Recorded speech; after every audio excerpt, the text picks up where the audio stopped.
Miss होतीये ना आपल्या परिसरातील ताजे अपडेट? तर मग आजच सी24 तास या आपल्या यूट्यूब चॅनलला लाईक करा, शेअर करा, सबस्क्राईब करा आणि बेल आयकॉनवरती क्लिक करायला तर अजिबात विसरू नका। 1 ऑगस्ट लोकशाहीर अण्णाभाऊ साठे यांची 105वी जयंती मोठ्या उत्साहात अकोले शहरामधील इंदिरानगर इथे पार पडली आहे। यावेळी तहसीलदार सिद्धार्थ मोरे यांच्या हस्ते शालेय विद्यार्थ्यांना वह्या पुस्तकांचं वाटप करण्यात आलं। तसेच इंदिरानगर इथे नव्यानं उभारण्यात आलेल्या लोकशाहीर अण्णाभाऊ साठे सभागृहाचे लोकार्पण माननीय आमदार किरणजी लहामटे यांच्या शुभ हस्ते करण्यात आलं। अकोले शहरात देव मामलेदार बँडनं जयंती मिरवणुकीची शोभा वाढवली आहे।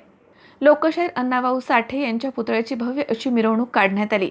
या मिरवणुकीसाठी जिल्हाभरामधून हजारो कार्यकर्ते अकोले शहरामध्ये उपस्थित होते आणि त्यांनी या जयंती सोहळ्यामध्ये मनमुराद आनंद लुटलाय। लोकशाहीर अण्णाभाऊ साठे यांच्या जयंतीच्या मिरवणुकीदरम्यान अचानकपणे वाढलेल्या प्रचंड अशा जनसमुदायामुळे वाहतुकीची मोठी कोंडी झाली होती।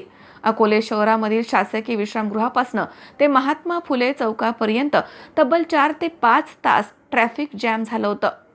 अकोले तालुक्यामध्ये पहिल्यांदाच लोकशाहीर अण्णाभाऊ साठे यांच्या जयंतीचे एवढ्या मोठ्या प्रमाणात आयोजन करण्यात आलं होतं। अचानकपणे झालेल्या एवढ्या मोठ्या गर्दीमुळे पोलीस प्रशासनाची चांगलीच तारांबळ उडताना दिसली।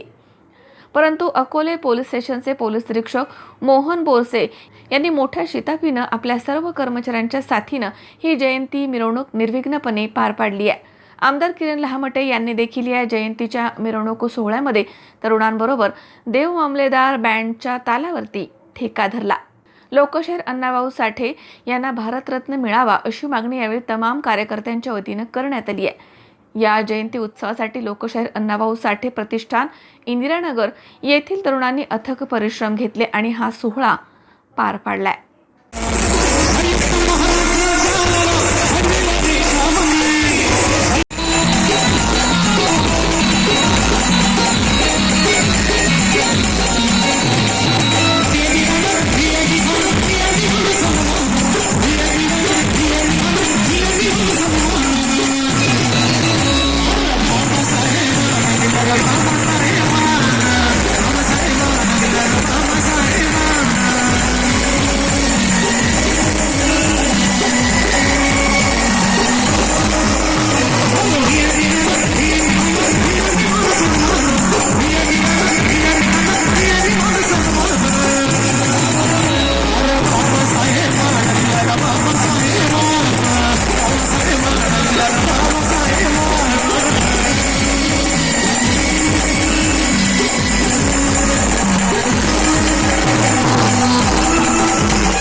सचिन खरात सी24 तास अकोले।